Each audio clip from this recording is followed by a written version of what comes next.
En partance pour Maputo, au Mozambique, où il prendra part à l'investiture du nouveau président Daniel Chapo, élu avec 70,67% de voix à l'élection présidentielle du 9 octobre dernier, le président de la Guinée-Bissau, Umaro Sissoco Embalo, a fait une escale technique à Brazzaville ce lundi 13 janvier 2025.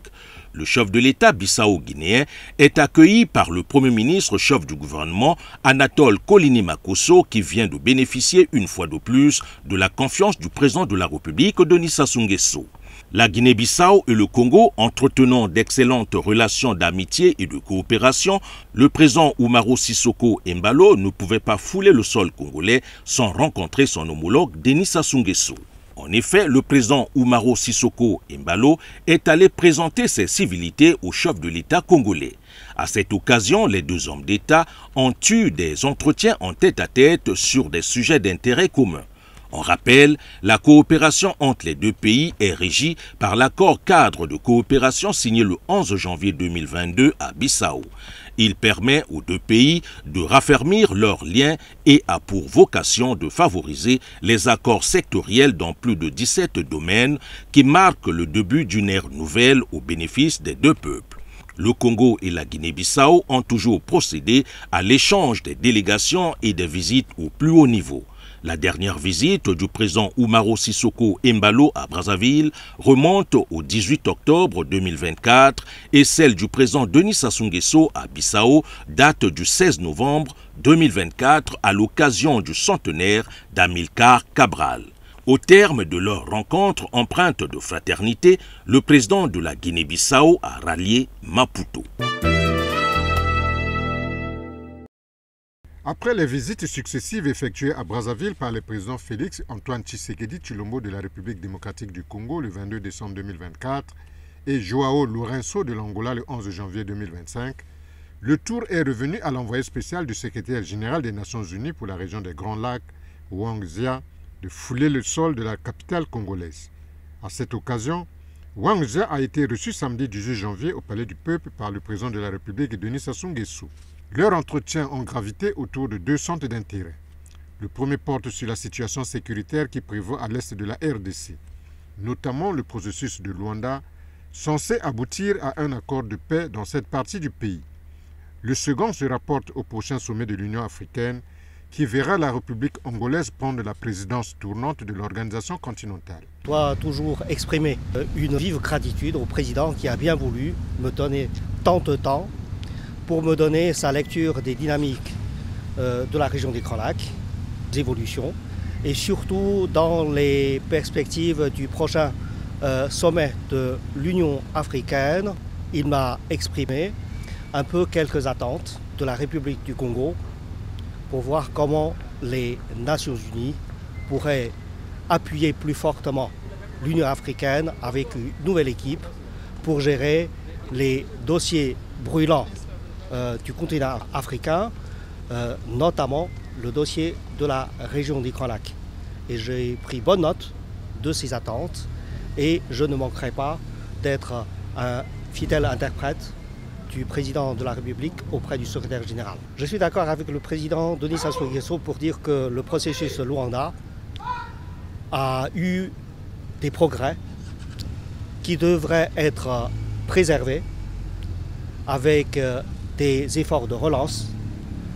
Et après, il faut surmonter les difficultés actuelles pour reprendre les choses, pour faire avancer davantage le processus de Luanda et redynamiser rapidement le processus de Nairobi. À travers cette série de rencontres, Brazzaville confirme sa posture de plaque tournante de la diplomatie au service de la paix et du développement.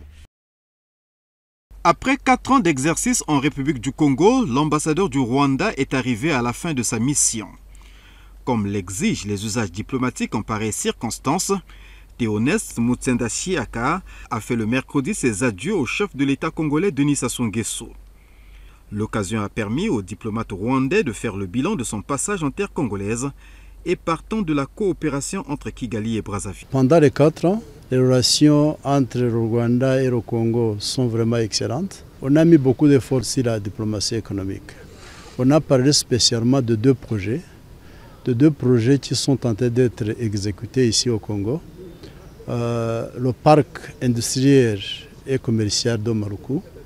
Je lui ai dit que ça avance très rapidement et que d'ici peu, il y aura des produits fabriqués ici au Congo, made in Congo, par la société de droit congolaise avec des capitaux rwandais, Mesfield. On a parlé aussi d'un projet très important pour le Congo, qui va produire beaucoup d'emplois, le projet de la culture de ricin, pour faire l'huile de ricin et faire le biocarburant. C'est un projet que, encore une fois, Mesfield fait avec la société ENI. Nous allons commencer à cultiver d'ici peu à Obavir, dans la Bouenza, 3000 hectares, mais ça va continuer sur beaucoup d'hectares. Et nous allons aussi faire le ricin villageois là où la population congolaise va cultiver le ricin et nous allons signer un contrat d'achat de tout le ricin qu'ils vont produire. Un ambassadeur rwandais s'en va, un autre va lui succéder dans les prochains jours. Au-delà de ces affectations, la coopération entre Kigali et Brazzaville restera marquée du sceau de la continuité, a indiqué Théoneste Mutsenda Chiaka. Les dossiers que je vais laisser sur la table à mon successeur, c'est de continuer à cimenter les relations diplomatiques entre nos 2 pays et de continuer à mobiliser les investisseurs rwandais à venir investir ici et surtout les investisseurs congolais à aussi venir investir au Rwanda. Ravi d'avoir représenté son pays en République du Congo, Théoneste Mutsenda Chiaka s'apprête à regagner le Rwanda en attendant d'être fixé sur ses prochaines missions. Palais du Peuple, vendredi 17 janvier 2025. Toutes les dispositions pratiques sont prises pour la première réunion du Conseil des ministres du gouvernement Makosso III. Dans l'historique enceinte, le temps semble clément, sous un ciel brazzavillois de plus en plus exposé à la menace d'une nouvelle pluie après celle des premières heures de la matinée. Pour ce qui est convenu d'être appelé rentrée gouvernementale, l'exécutif affiche quasiment complet. Parmi les ministres qui composent la nouvelle équipe gouvernementale, un cristallise particulièrement l'attention, il s'agit du ministre des Finances, du Budget et du Portefeuille public. Christian Yoka est très conscient de l'ampleur de la situation à gérer et des exigences qui s'y rapportent. C'est un immense honneur pour moi que d'être là. Une fois encore, servir son pays est une noble responsabilité. La situation de la zone aujourd'hui est extrêmement tourmentée. Nous allons faire face, prendre nos responsabilités. Notre première tâche sera de restaurer la crédibilité économique et financière de l'État. Il nous faut faire un effort sur la maîtrise de nos dépenses, maximiser les recettes et travailler à une maîtrise de notre endettement. C'est l'engagement et le sens du travail qui sera le mien dans les prochains jours et sur les prochaines semaines. Il y a les étudiants, il y a les retraités et les fonctionnaires qui vous attendent au tournant. Non pas à m'attendre au tournant, nous allons nous atteler au travail pour faire en sorte que l'État puisse assumer ses obligations, ce qui est tout à fait normal, naturel et qui doit être attendu. C'est le sens de notre devoir et nous allons travailler pour ça. 2 ministres délégués chargés de la décentralisation et du développement local. Dans le précédent gouvernement, Juste Mondele devient, dans l'actuelle équipe, ministre de l'assainissement urbain, du développement local et de l'entretien routier. Dans ses nouvelles responsabilités, il compte notamment sur les populations. C'est un défi partagé avec le gouvernement, les ONG, mais avant tout les populations aussi. Tout est prioritaire. Simplement, on va de nouveau remobiliser les forces vives, remobiliser la population sur la question de l'assainissement, puisque, vous le savez, c'est la première prophylaxie en ce qui concerne les maladies. Donc on va tous s'y mettre. Et nous savons compter sur la population. Et l'entretien routier? Il n'y a pas de fatalité. De retour au gouvernement, après avoir servi l'État à d'autres postes de responsabilité, le ministre de la Recherche scientifique et de l'innovation technologique, Rigobert Mabundu, perçoit sa nouvelle présence à l'exécutif comme une marque de confiance. Je reviens toujours à un homme, celui qui a pris la décision, c'est le président de la République. chef de l'État, qui est un homme de grand cœur, qui, contrairement à ce que certains pensent, connaît très bien les cadres de notre pays, qui sait les apprécier dans leur forme comme dans leur fond, c'est-à-dire dans leur taille comme dans leur comportement et leur pratique.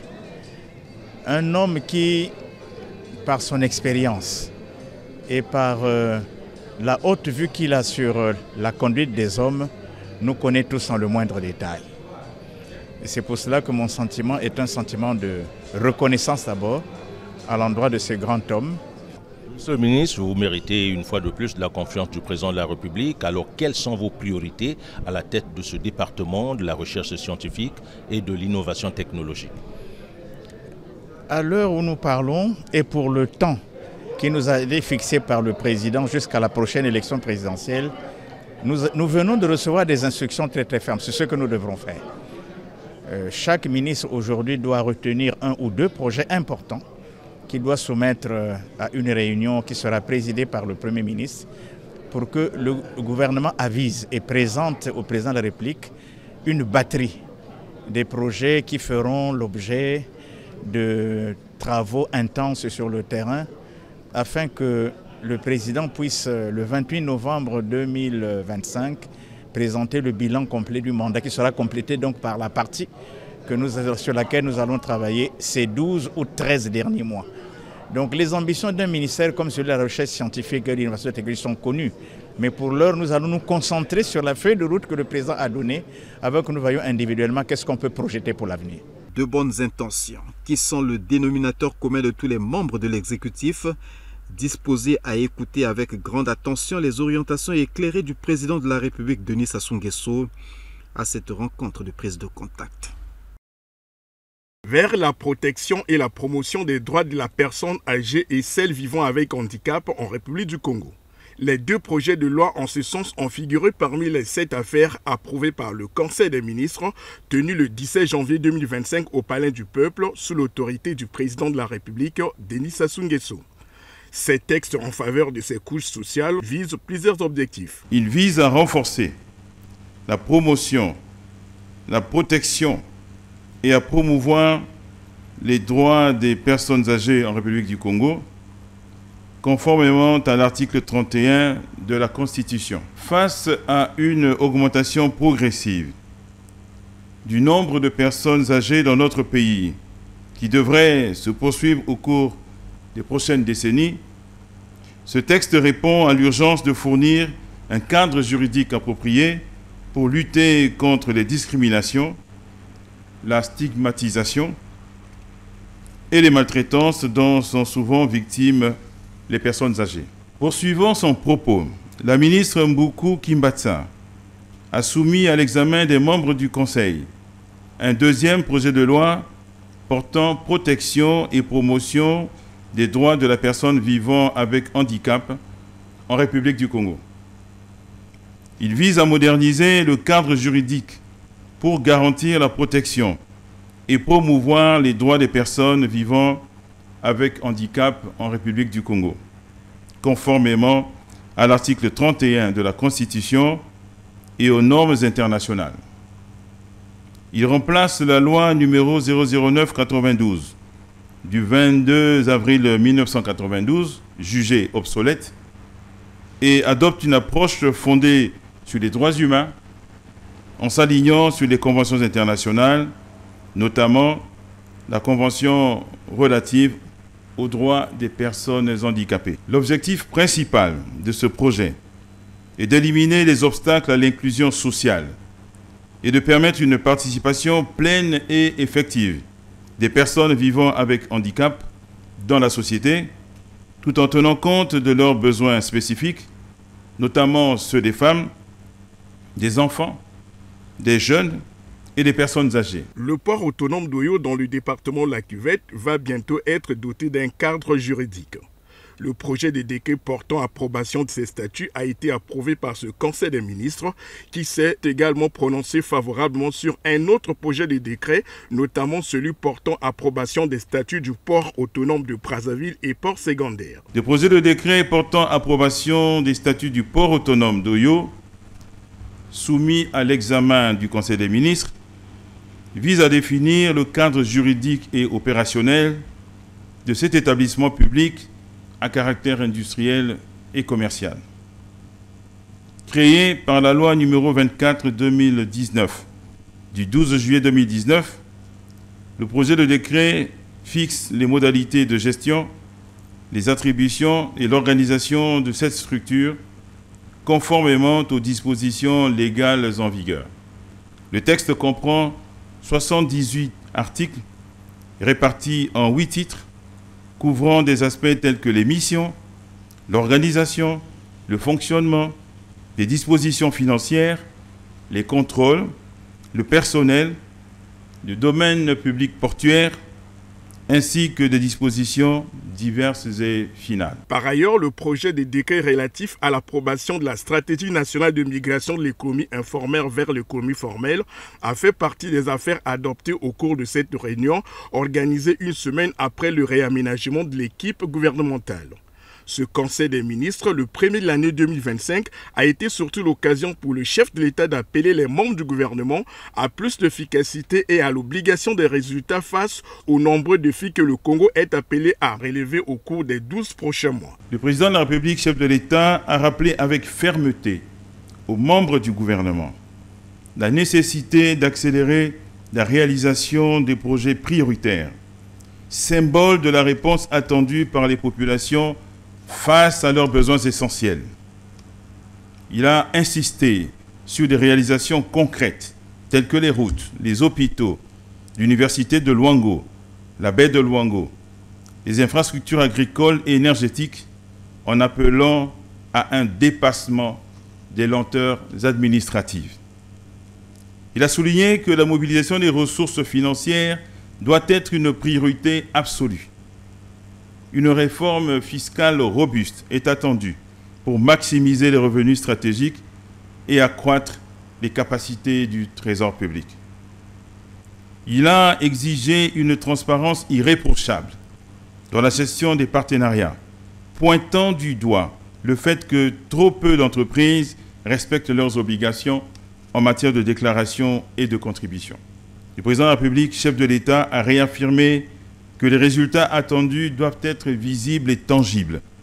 Chaque ministère est appelé à recentrer ses efforts sur des actions à fort impact avec des livrables clairs et mesurables.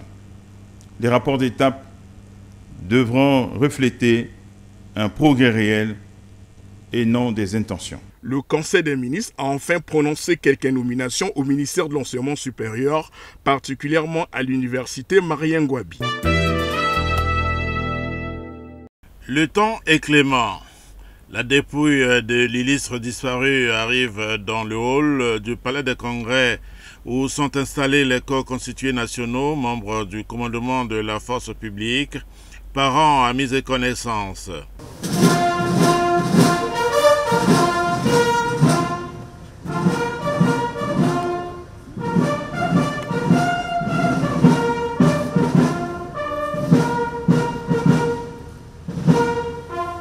Ce sonal annonce l'arrivée du chef de l'État Denis Sassou Nguesso au Palais des Congrès pour rendre l'hommage de la nation à Claude Emmanuel Etta Anka. L'annonce de sa disparition est tombée comme un coup perré le 25 décembre 2024. La République garde en cet homme des souvenirs variés. Souvenirs d'un ancien ministre, ceux d'un chef d'état-major général.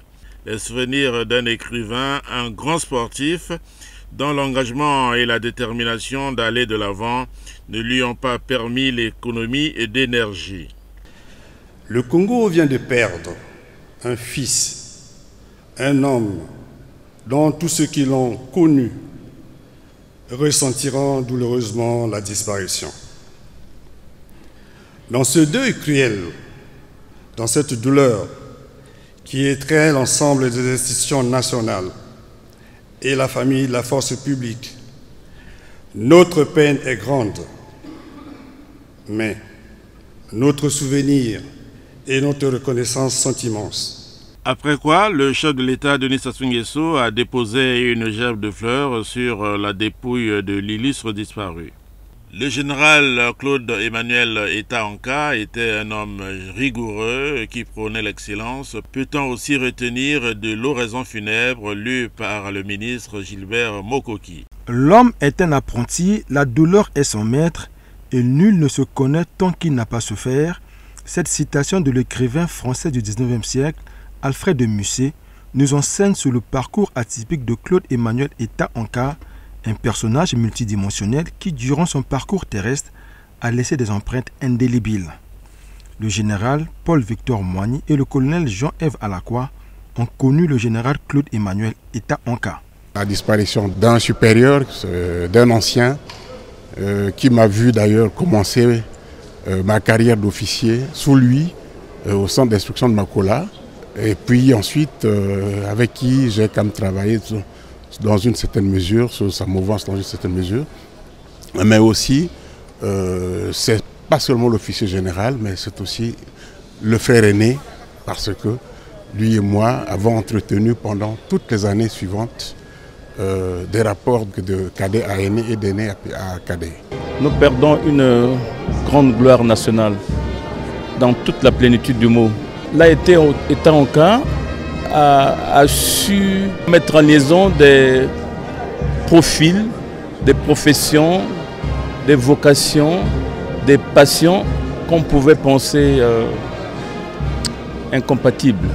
Écrivain, poète et nouvelliste, Claude Emmanuel Etta Anka était un mordu de la littérature.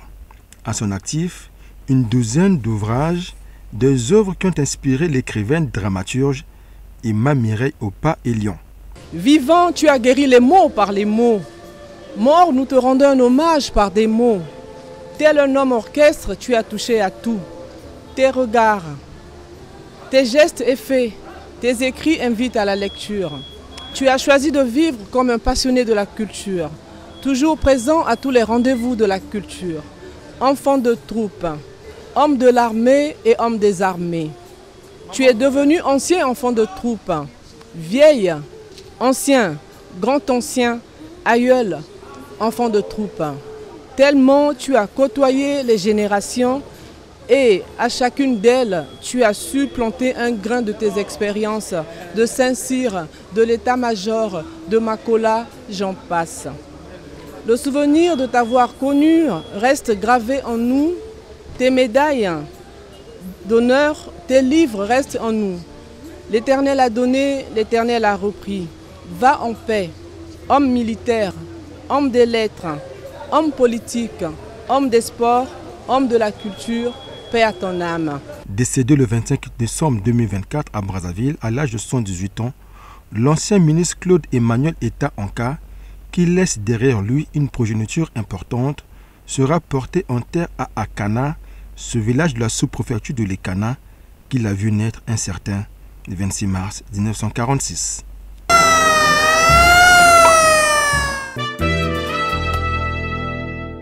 La nation reconnaissante a rendu un dernier hommage ce samedi 18 janvier 2025 à Pascal Emmanuel Joseph Gayama, ancien secrétaire d'État à la coopération.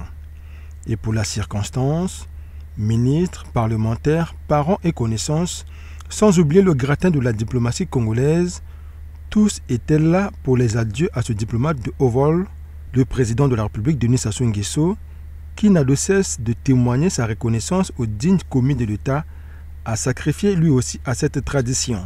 Grand diplomate, Pascal Emmanuel Joseph Gayama était avant tout un talentueux journaliste, comme le décrit bien le ministre Denis Christel Sassou Nguesso de la coopération internationale et de la promotion du partenariat public-privé.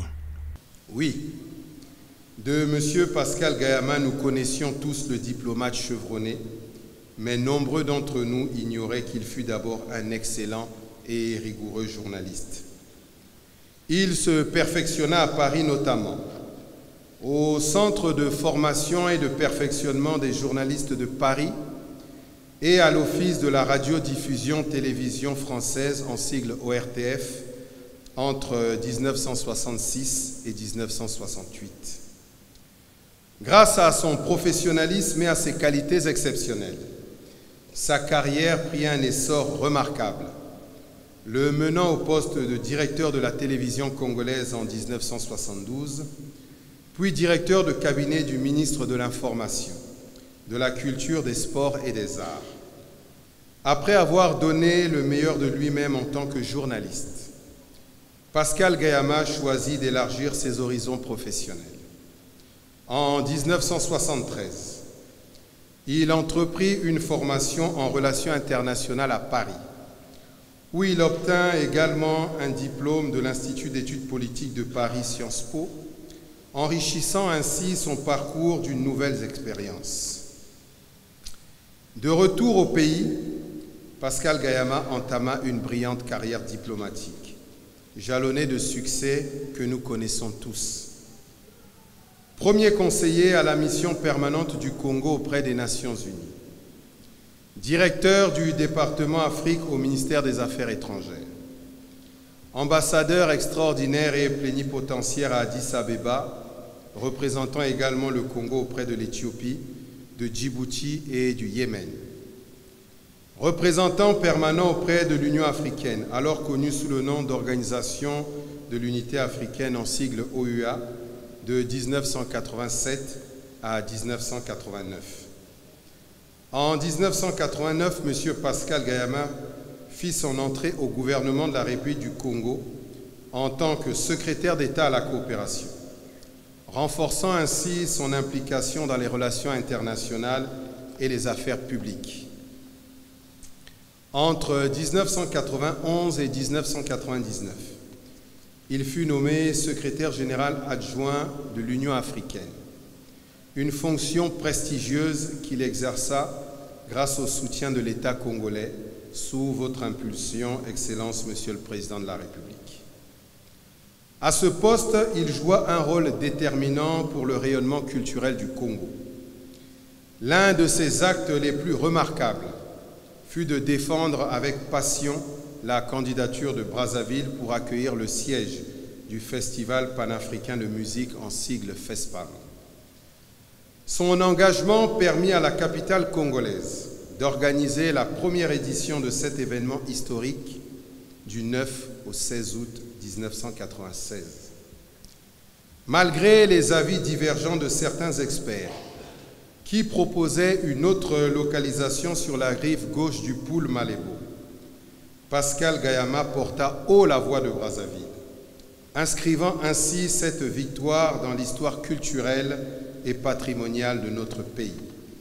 Ministre plénipotentiaire hors échelle, c'est avec ce grade du corps diplomatique que cet illustre citoyen du monde a achevé son parcours professionnel. Le chef de l'État a déposé une gerbe de fleurs devant le cercueil contenant le corps sans vie de son ancien collaborateur et a exprimé sa compassion à la famille éplorée. Raphaël Dieudonné Mabundu et Roger Julien Minga, deux diplomates qui ont connu l'ambassadeur Gayama. J'ai eu le privilège de travailler avec lui à la mission permanente du Congo auprès des Nations Unies et il a eu à présider le Conseil de sécurité. La première année, c'est l'ambassadeur Basile Ikwebe qui a présidé le Conseil et l'ambassadeur Basile Ikwebe nommé ministre, c'est l'ambassadeur Pascal Gayama qui prend la relève. Et il avait cette capacité de dire les choses en peu de mots, mais sans pourtant heurter une personne ou un État membre. Nous avions eu les derniers moments de sa vie, un destin commun, que le jour où le chef de l'État nous a honorés en me nommant ambassadeur extraordinaire et plénipotentiaire au Canada, c'est le même jour justement qu'il nommait l'ambassadeur Pascal Gayama au Royaume-Uni. C'est pour dire que le destin des deux hommes à la fin de sa vie était vraiment un destin commun.